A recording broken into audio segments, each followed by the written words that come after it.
Hello, welcome to my top 20 albums of the year list. I don't even want to waste any time. There were so many albums, mixtapes, whatever projects that I've enjoyed.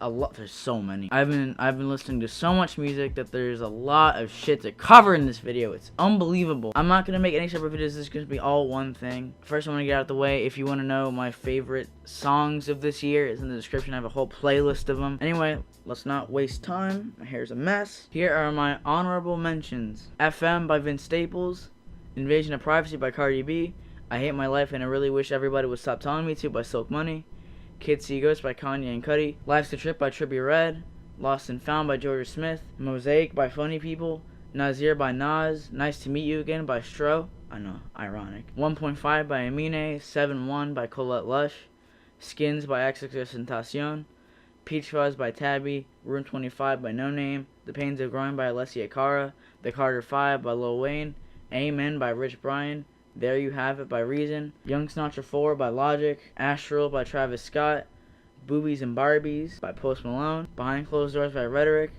Bobby Tarantino 2 by Logic, Beware the Book of Eli by Ski Mask, Book of Ryan by Royce da 5'9", Come Over When You're Sober by Lil Peep, and LMI by LMI. Now that we've gotten those albums out of the way, it's time for the most important part of it. Look at these albums here. Number 20, we have Testing by A$AP Rocky. Now I know how much shit this album got initially when it first released, and I was pretty skeptical. I've never listened to A$AP Rocky. I was put on by A$AP on. A friend of mine named Evan put me on to A$AP Rocky, and I didn't have any expectations for this album. The cover art looked fucking amazing, and that's all I got from it. I was actually in the gym jogging on a treadmill, and I was like, fuck it, why not? Just listen to it now. And it was quite possibly the most interesting experience I've ever had in my life when it comes to music like that. The amount of times it switched its sound, and how the beginning of the album was mainly just, look at how many friends I got, I have the squad rolling with me, and then by the middle, he gets a little bit more somber, and then by the end, he's lonely, and it's all soft. Purity is like one of my favorite songs ever, because Frank, goddamn Frank. I just loved how the album progressed from front to back, and it was pretty enjoyable, even after I listened to it a couple more times, and it was an enjoyable listen. Number 19, we have Yay by Kanye West. This album was it was surprisingly good, because I never listened to Kanye as a kid, and I was introduced to him by all the controversies. When I was a kid, all I kept hearing about was the Taylor Swift VMAs incident, and that was pretty fucking funny. I didn't think anything of it. I didn't think like, oh, Kanye's a bad fucking person. I literally didn't care. But you know how Kanye, he's crazy. He's like a very, very vocal person. But I never listened to any Kanye albums, and this album actually gave me the idea to listen to all of his albums back, and that led to Graduation being my most favorite Kanye album. Second is The College Dropout, if you're wondering. But yeah, I listened to this first because it literally just came out. I was at the gym as well. A lot of these albums, or some of these albums, I've listened to at the gym. I was a bit suspicious about how it was only 7 tracks, and I didn't know what to think coming into it. Coming out of it, I was pleasantly surprised, and I enjoyed the shit out of this.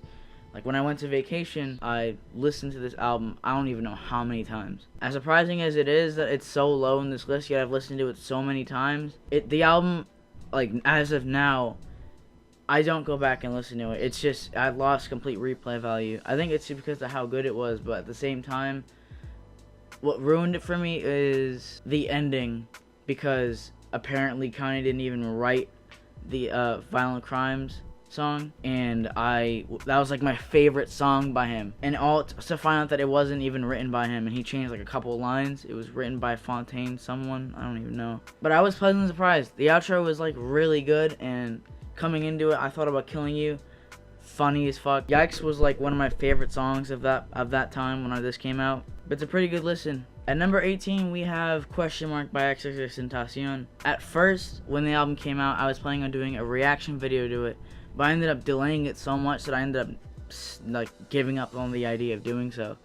I listened to like Moonlight. I think it got leaked on SoundCloud, and me and my friends played it all the time, and then when the album came out, we couldn't even find it. So I don't know how that happened, but the album, oh shit. At first when I listened to it, I kind of skimmed through it. I was an X fan. I wasn't as big of an X fan as I was back then. Now, that's like, I'm fucking huge on it. But this album grew on me, and it spawned like a lot of my favorite songs ever. Like Infinity 888 featuring Joey Badass. Numb is a pretty good song. I don't even speak Spanish. It has him like the last minute, and it's still fucking amazing. I remember one time when I listened to this album, I literally skimmed through the tracks because a group of friends were talking about like, is this album good? And I like butted in the conversation because I obviously was a fan. So I went through the songs with them. I just scrolled past. I went on DatPiff and it was like there. I just went through. I was like, damn, this song sucks. This song is pretty good. This one, oh, don't even listen to this one. I told them to not, that Floor 555 sucks dick. If you can go back and beat me the fuck up, you could. I don't give a fuck. Do it. A lot of these songs are like my favorite, and it's mood music. Its all purpose is to, it's like a bunch of feelings put into 18 songs. That's why it's on number 18. Bitch. But yeah.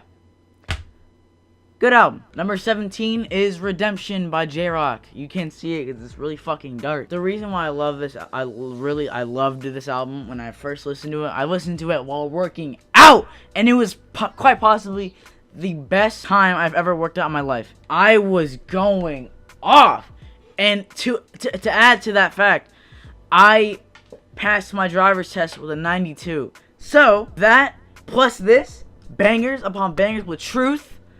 Oh my god. It makes me happy thinking about that. That was fucking great. That was a great time. After Jay obviously got into a motorcycle accident before he tried coming to the Grammys when Kendrick won a Grammy, life was almost ending for him, and he felt like that. So he compressed all of his feelings into one album, and oh my god, this is the first album I've listened from J-Rock, and god damn, this is a redemption. This is definitely a redemption. He sounds like a bear. If I had to explain, next to Reason, he sounds like a bear. The hunger is still there. On sound and songs like ES Tales. Oh my god, man. I'm sorry if I'm playing my hair a lot. I just don't like how it looks right now. Bear with me. It looks like a fucking toupee. On Wild Freestyle, which is like one of my favorite songs of last year. Broke plus minus. Oh! I know I'm like overreacting right now, and it's like number fucking 17. But I am, oh my god, man. That was great. Definitely a W for the J-ster. The Rockster. Shut up. Number 16 is KTSE by Tiana Taylor. This album. Full of soul. Oh my god. I wasn't huge into R&B when I first listened to this. So when I heard this, and this is like, it was eye-opening because god damn, this sounds great. What surprised me the most is that this was 8 songs, which like completely fucked up the whole 7 songs thing with Kanye. Even though we got the album a day late than it was supposed to go, although it didn't catch my attention when it was gonna get released, I still listened to it. I listened to it when I was on the way to when I was in vacation. I was in an airplane. I think I've downloaded this album before I went on the plane. I listened to it while waiting for my plane, and cured my anxiety. Not really. I'm still crippling, but it was really good and really softening to the ears. On songs like fucking Gonna Love Me, Rose in Harlem. Oh, I danced to that song all the time. And Work This Pussy as the closing. God, that shit'll knock you out. It was so slept on out of the other albums that were released by Kanye or produced by Kanye. Definitely listen to it if you never have. It's fucking great. Number 15 is Ballads 1 by Joji. Oh my god. Speaking of R&B, did I tell you about R&B? When this album first was announced, I was intrigued because I had known Joji ever since Pink Guy and Filthy Frank. And that's all I watched when I was like younger. Shit was funny. And then he went on to become Joji and released Will He, which is a single that caught my eye. And then he released his In Tongues EP, which I'd never listened to. I listened to only a couple songs. And songs on his SoundCloud I love. So when I saw that he was releasing an album, I was shocked and excited. It was like one of my most anticipated albums of last year. And Whoa, he didn't disappoint. I cannot tell you how many times I played this front to back. I didn't think it would be an album to play front to back. I think it's gonna pick singles out every time. But no, I listened to it front to back every time, and it got me in my feels. Songs like Slow Dancing in the Dark, which is one of my favorites of all time. Test Drive, Wanted You, which is like the perfect movie credits music. Singles like Yeah Right, which I slept on, but then got back to when I listened to the album. Luckily, I didn't overplay it when I first heard it. I thought it was okay. No Fun's like a really it's like a pop. It's easy to get to. It's a pop record. I'll See You in 40. And Attention. Oh my god. Bass. Big Gucci bass. If you really want to cry about feelings. If not, just listen to it and think of something else. It's a great album. Number 14 is Noir by Smino. We're still on this R&B fucking train. This album was filled with complete and utter jams. I was so pleased when listening to this album for the first time. I come across Smino because I saw the song Clink on my recommended, and I was like, wow, that single cover is interesting. So I clicked on it, listened to it, I was like, okay, alright. And then all of a sudden, it clicked. And then songs like Covert ended up like being one of my favorites of last year. And then Somersault. And then Z4L. Harriet. And Verizon. We got it. I don't know the words. He slurs a lot, but it's still fucking nice sounding. What's ironic about this is I heard Clink, and then a day later, the album came out. I'm pretty sure. I don't know if I got this wrong, but I might have to fact check. But after I heard it, I was like, wow, alright, that's cool. And then it grew on me, and now it's here. Number 13 is Oxnard by Anderson .Paak. God, what a good first listen. I didn't record a reaction to it, mainly because I was in school, and I was like, I'll see how it is, and I'm not gonna film a reaction to it. Album carried over from my gym period to my chemistry, and oh, it lived with me for like so long. The reason why it's like 13 is because playing it front to back, I don't do it a lot. Like Tints is it's one of those happy songs that I can get by because I don't like happy songs that much. Anywhere.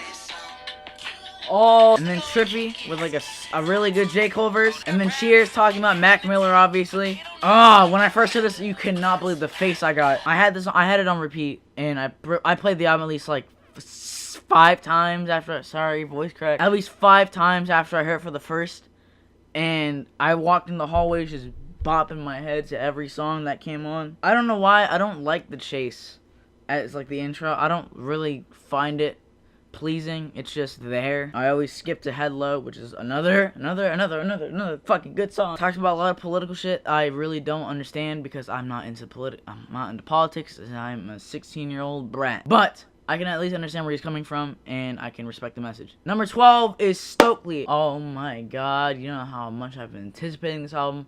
I have a reaction recorded for it, I just haven't edited it. This album is filled with so many bangers. It's meant to have a good time, and I understand it. It spawned some of my favorite songs of all time, like Nuketown. So High, which caught me off guard when listening to it. It was like so out of Ski's caliber, but he did it so well. Save Me Part 2, which is a tribute to his ex's song Save Me from his 17 album. It sounds so soft and nice. Far Gone, which it grew on me a lot. Lil Baby's verse is still like a little bit bad, but I can still get past it. And then you got fucking Cat Piss that closed off the album. How I Wrecked Lil Yachty. Oh my god. You cannot say Lil Yachty didn't go off.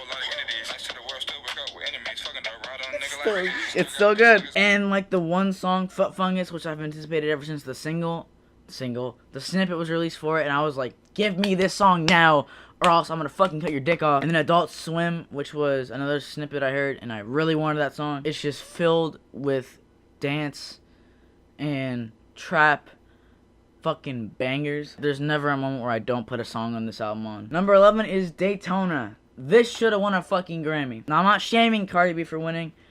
It's not her fault, but if we're talking about rap album, this should have won. When I first listened to it, I listened to it in a plane ride. Cried in the plane ride, but at the same time was gobsmacked by this man's lyricism. Jesus Christ, man, it was beautiful. His wordplay, his voice, he sounds so gritty and disgusting. In the 7 songs that oh my god, bro, I couldn't stop playing. I bought the CD while I was in vacation. I got there, I was like, give me that goodness. I couldn't get over a single line without just having his big fucking stink face. Imagine Big Queen's stink face. That's me the whole album. What would Meek do was pretty funny. His Kanye's feature was pretty fucking funny. If You Know You Know has to be one of the greatest intros I've ever heard in my life. It's like an unexpected fucking underdog just comes out of the ground and punches everyone. This came out after the story I Did On, which I thought was like a nice little promotion for this album.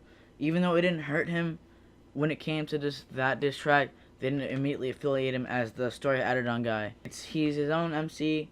He dropped a spectacular album that should have won a Grammy, and he's gonna drop a masterpiece on his next album. I'm calling it. We are now on the top 10. Top motherfucking 10. Number 10, Earl Sweatshirt's Some Rap Songs. This album, when it first came out, I was anticipating it because it was Earl. And I was like, wow, he's already coming out with an album. Not already, he just didn't release music since 2015.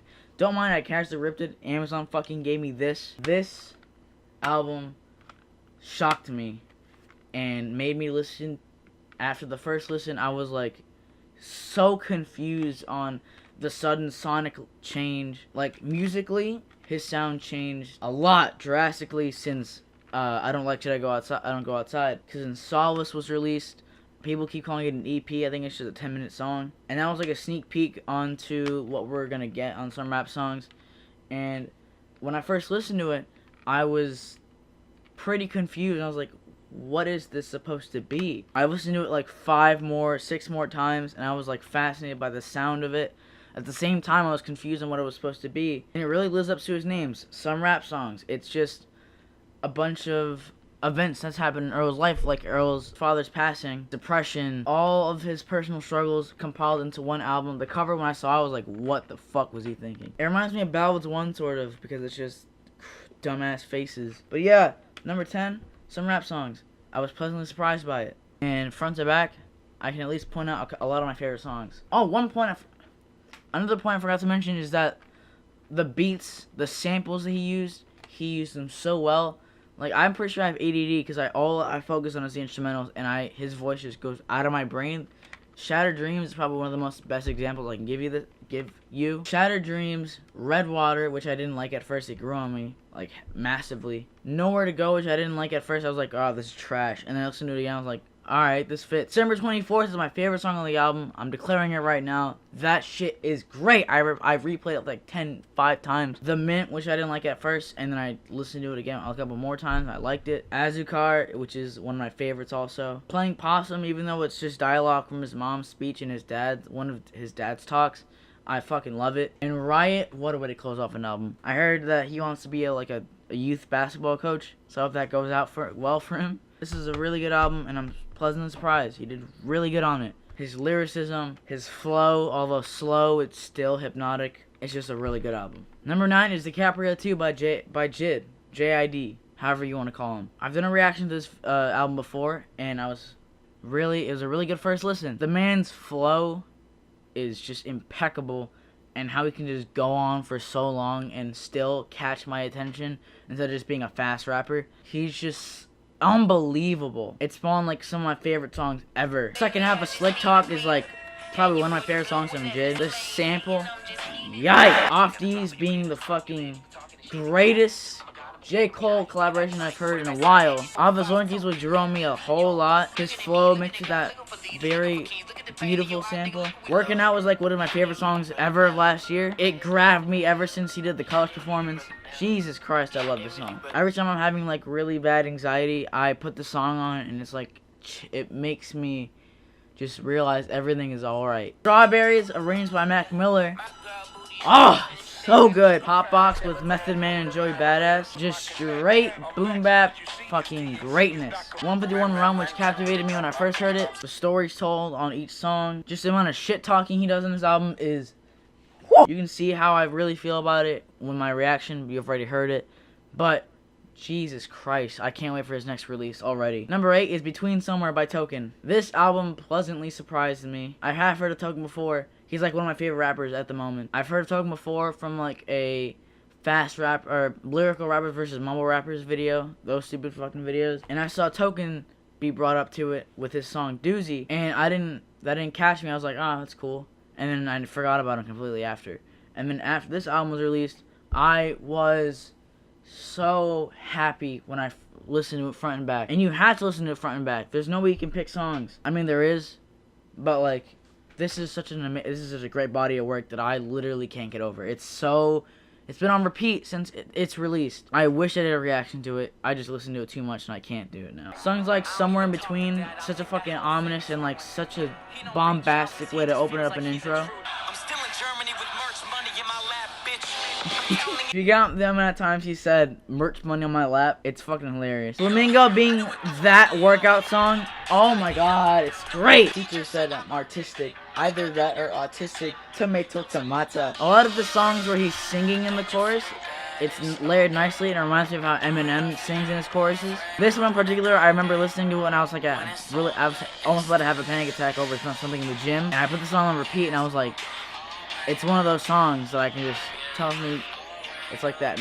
It's that mood music. And You, which features IDK and Boz. Insane. Suitcase and a Passport, which is like a great storytelling song. I love it. YouTube rapper with Tech 9. Flamingo video shoot, which is about the music video for Flamingo with all those women.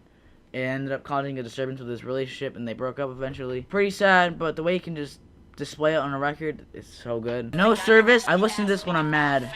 And it really does me well. The way he can fill this album with bangers and serious topics about his family, money, how he's doing financially, tour, which is pretty much in like a overgoing topic on the album. Overall, family and financial stability is like one of the main topics on this album. Such a good body of work, and I cannot wait for his next. Number 7, Isolation by Kali Uchis. It's such a good, soulful album. I cannot believe when I did a reaction to it when I was like 15. I was a fucking fat squeaker, and I was amazed by it. Some of the songs I didn't like on the reaction, I ended up liking now, like Nuestro Planeta. It's featuring Raycon. It's one of those songs that I can dance to, and it's great. Just a Stranger to Steve Lacy. When I heard this, I was I was so happy. Body Language, the intro to this whole project. Tyrant, which is a single that I've never heard before the album, and I really liked it. It features Georgia Smith. Dead to Me, which I ended up not liking when I first heard it, and it grew on me so big. Coming Home, which has such a fantastic beat switch.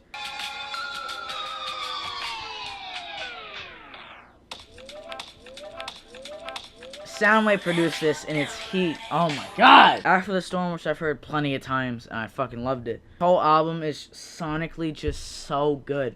It brings back that old like soul and funk. It sounds so natural. There's never a time where it just sounds fake. It's all natural. Kali, I have a crush on her. It's unbelievable. The whole project, front to back. Ooh. Jesus Christ, man. This did me well sophomore year. I've heard Kali's first mixtape, which was terrible the first time I listened to it, and I listened to a little bit of her EP. This album was like a whole new venture, and I loved it. Congrats on her for just making such an amazing album with so much fucking amazing producers. Ramil from Brockhampton produced one song that I don't know right now, but all I know is he produced one song on the album. Number 6, which is gonna piss a lot of you off, Light of Mine by Kyle. Oh my god, dude. When it first came out, I knew about Kyle from I Spy. That was like me and my friends, like it was the song.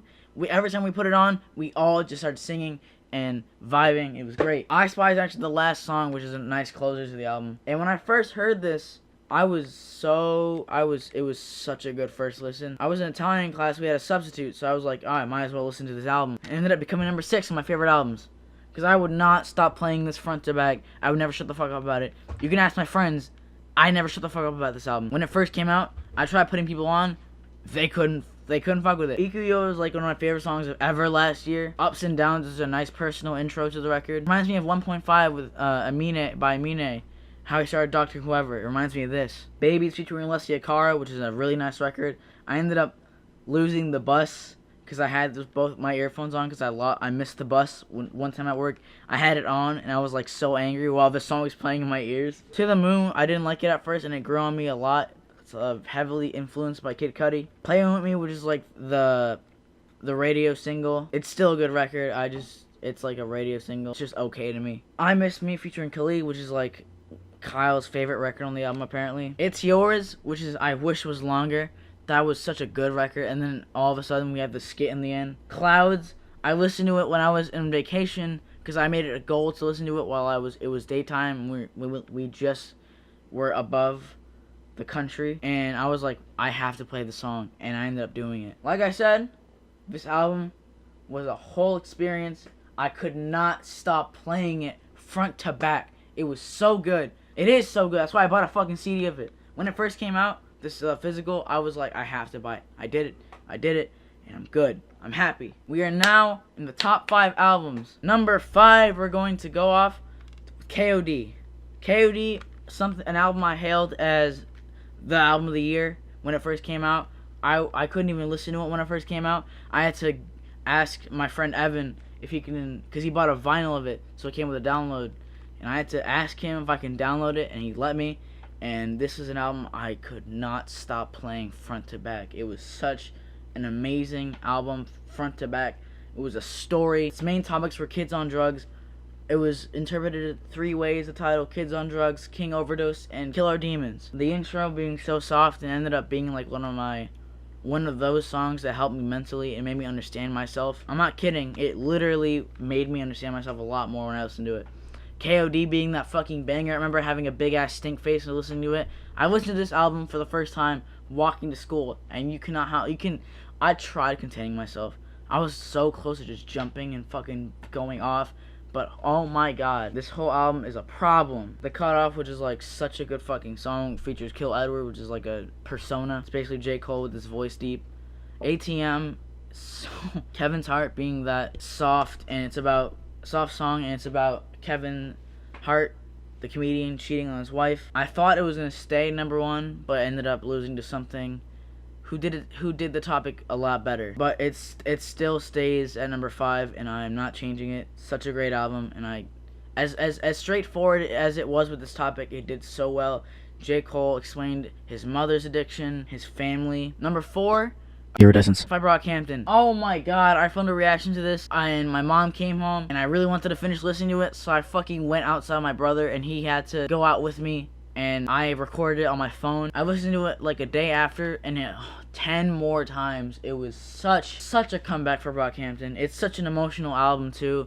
This is after the departure of Amir Van, who was on multiple controversial headlines and shit, who I was originally upset with him getting kicked out, but I was an ignorant fucking dumbass. This album, oh my god, you can tell the struggle they had to go through and how they had to cope with their best friend having to leave the group. People still saying that he was a staple and Brockhampton's not gonna be the same.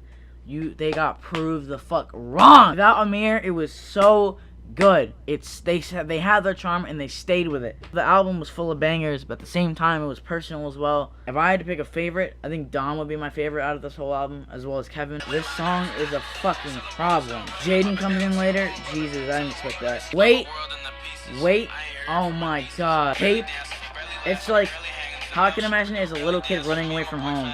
It sounds like that. Joe Vert, which is released a day before the album was released, and oh my god, I tried containing myself. I could not. Joba, snap. Honey, which is a nice fucking song, and then it transitions to sampling Beyonce and a song from Saturation 1. Tanya, which is like one of my favorite songs of last year. It was unbelievable how much I fucking played this. Fabric. My god! The outro gave me chills. The outro gave me fucking chills. It was such a good comeback, and I'm so happy that they were able to drop something meaningful instead of losing their charm. They wouldn't have anyway, because Amir wasn't like as he was a staple. Very flawed when it came to rapping on all Saturation trilogies. I've listened to this album at least 10 up to fucking 20, 30 times. Number 3 is Taboo by Denzel Curry. I switched this album up. at least a couple times because I couldn't find a place for it, but it ended up being number 3. This album is filled with I want to beat someone up music. It being split to 3 acts, I was pleasantly surprised by how much it changed up its sound. I can just tell you that all these songs are my favorite. All these songs are my favorite. I can't choose a one song that's like my least favorite. This whole album is fucking perfect to me. The intro, oh my god, I can't even think, because just thinking of me listening to it for the first time is making me so excited. God, I listened to it on vacation. I downloaded the whole thing and then went on an airplane. I fell asleep to it like 3 times after putting it on, and I listened to it like again when I wasn't asleep, and it was so fuck me. It is a workout album, and all of these are fucking bops. Black Balloons.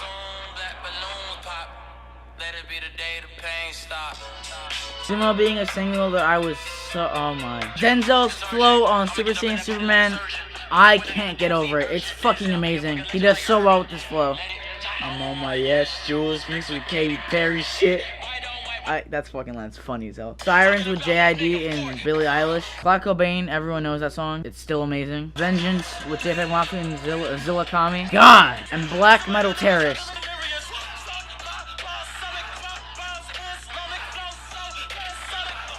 That's like my favorite part of that fucking song. That flow is impeccable. God, he switches it up like how many times? I get it's a concept album. I just didn't catch it as a concept album. I thought it was like pretty straightforward. At the same time, there was no way I couldn't enjoy it. Which is why it is number 3.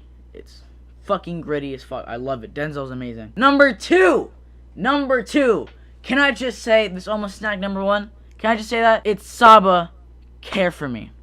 Care For Me. Yo, I had to get up. I can't sit down and talk about it. I can't sit down and talk about it. So I'm gonna be here for the rest of the fucking part. I talk about this one. The whole album's purpose is to be about Saba and his group Pivot Gang ended up losing one member due to a fatal stabbing of Walt, and the whole theme is to cope with the pain of losing a close one, especially his cousin who they met. He tells a story about how they met and how their relationship progressed on Prom/King, which you can get the fuck out if you don't think it's an amazing song. Busy/Sirens. Sirens, I can listen to this anytime in the fucking day. You can't tell me this is a garbage song. Die if you think that it's a garbage song. Die. Calligraphy.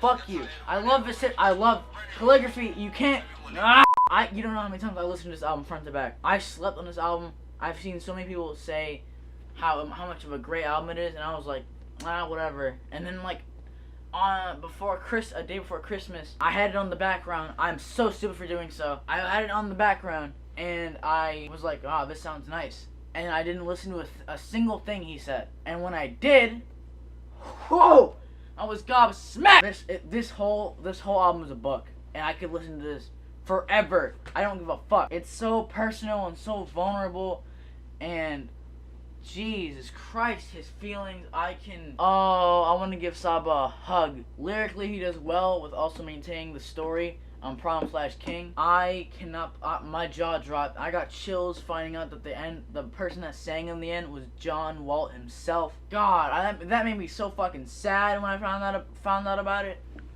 I think I've gotten over enough. Care For Me by Saba, number 2.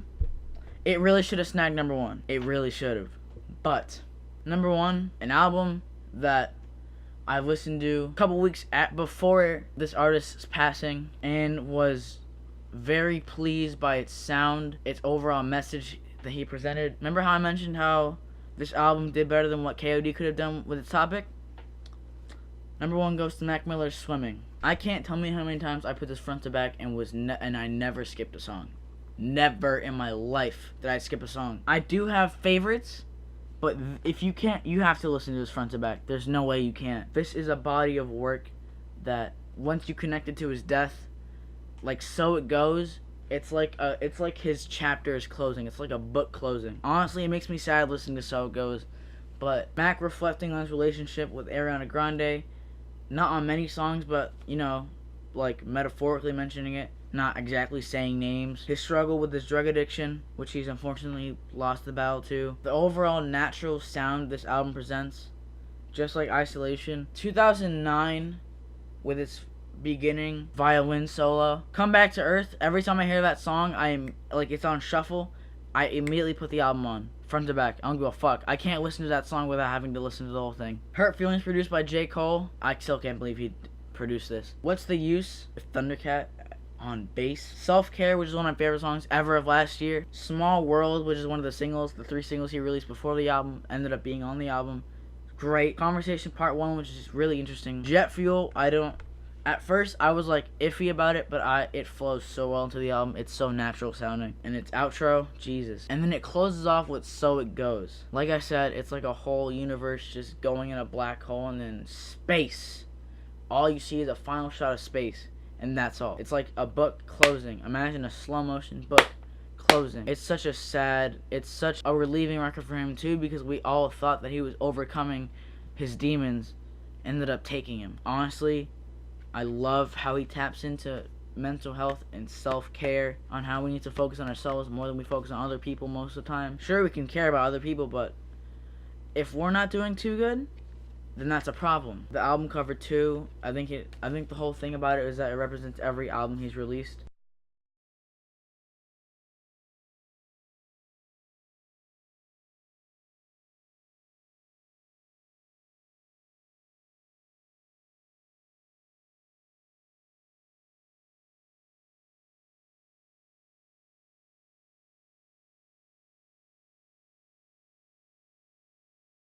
Alright, that was my top 20 albums of 2018. If you didn't find an album that you liked in my list, fuck you. I really wanted to get this out because I was a bit late and I was trying to catch up on albums. I'm still going to review a couple of these because I haven't gotten fully into it. But yeah, that's pretty much it. I have bigger projects heading out for this year.